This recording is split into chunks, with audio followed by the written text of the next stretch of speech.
ஒருத்தனை தேர்ந்தெடுக்கிறத விட அவன் குணத்தில் கூடுதலாய் குற்றங்களை குறைத்து கொண்டிருப்பவனா இருக்கும்போது தான் அவன் போற்றப்படுகிறான்.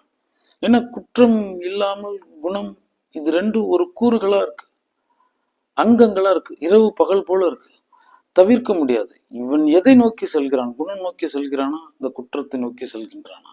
அதனால குற்றத்தை குறைத்து கொண்டு இந்த குணத்தில் நிலை நின்று அவ்விதத்தில் பயணிக்க பழகுங்கள். குணம்தான் கருத்தை தீர்மானிக்கிறது.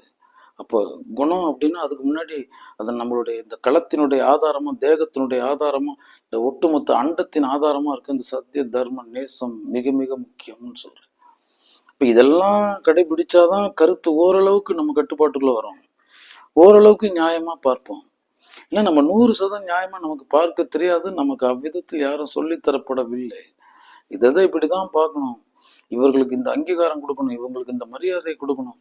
வயதுக்கு ஒரு மரியாதை இருக்கான், அறிவுக்கு ஒரு மரியாதை இருக்கான், ஒரு அனுபவத்துக்கு ஒரு மரியாதை இருக்கு, அவன் சான்றுக்கு ஒரு மரியாதை இருக்கு, அவனுடைய சாதனைக்கு ஒரு மரியாதை இருக்கு, அவன் வாழ்ந்து வையத்தில் வாழ்வாங்கு வாழ்பவன், வானுரையும் தெய்வத்தில் வைக்கப்பட்டு இன்று தொலைப்பெறுபவன், வாழ்த்து பெறுபவன், அவனுக்கு ஒரு மரியாதை இருக்குன்னு இருக்கு. இன்னைக்கு இந்த உலகத்தை பாருங்களேன், சந்தை கடையா ஆக்கிட்டாங்க பாருங்களேன். இந்த வாடகை வாயர்கள், இந்த கூலிக்கு கூவிகள், எந்த பெரிய அற்புதர்களையும் சும்மா அவங்க பாட்டுக்கு அங்கிருந்து பேசின மாதிரி எதையும் பேசி இந்த உலகத்துல சில பேதங்களை செய்துக்கிட்டு இருக்காங்க. அதனால நம்ம மனசுக்குள்ளார ஆழ்நிலையில சஞ்சலத்தையும் சபலத்தையும் நமக்குள்ளார ஒரு தரத்தை போக்கிட்டாங்கன்னு சொல்றேன். யாரும் தரமுடையவர்கள் தான், பிறக்கையில் யாரும் தீயவர்கள் இல்லை, அது வளர்த்தெடுக்கின்ற விதம்